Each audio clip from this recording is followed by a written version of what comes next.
In late 2012, BT sprung a huge surprise in the landscape of British broadcasting by winning the rights to 38 Barclays Premier League games, including almost half of the top picks. The cost to BT just for these rights was a staggering $738 million over 3 years, and it was the deal that heralded the launch of BT Sport, a collection of channels that would change the way we view our sport. It was selling it all through their broadband, and it was taking on the giant that is Sky Sports.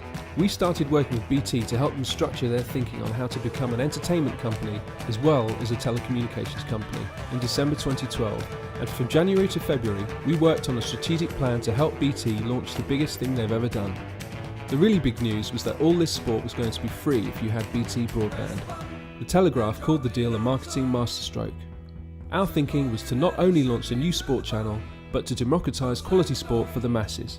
Let more people see the sport they love, because the current state of play was having to pay a large ransom for it.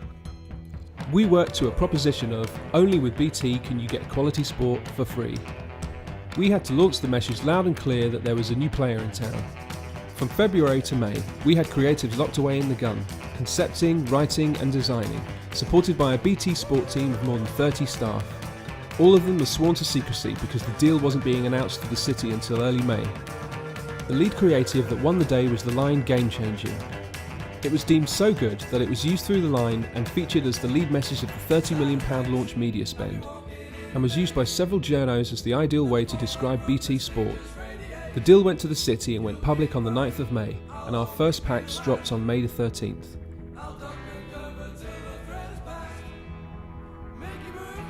We have since created a further 3 touch points, which will be landing up to and including the launch of the channel itself on August the 1st. The campaign has been of such an immense scale that we've had to use 3 separate printing companies and studios here in London and an extra studio in Romania. This enabled us to effectively extend our working day to deal with the volume. To give you an idea of the scale of the DM alone, so far we have sent 96 different packs to 24,781,691 contacts. Enough to fill Wembley an astonishing 275 times, and driven 73,284 calls into call centres, with thousands upon thousands of visits to BTsport.com. We have also created personalised emails using the above-the-line film, with top pick Barclays Premier League matches and all the live Aviva Premiership Rugby, exclusive to our new TV channels and free with BT Broadband. And we're currently sending out DM packs to people in cities of recently promoted football and rugby teams across the country.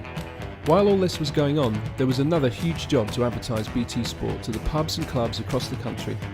We've created a number of pieces, ranging from the DM to announce the channels, to welcome packs, POS material, including large banners, a tailor-made website for the business community, and even toilet signs.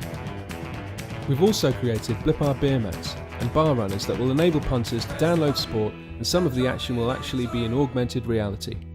This has been one of the biggest launch campaigns Ogilvy One has ever done, and it has been crucially important for the agency's relationship with BT. We're no longer just doing DM and email selling broadband and phones. We have moved into the business market with pubs and clubs and opened up a whole world for richer creative opportunities, not to mention the significant revenue upside. It has been, quite literally, game-changing.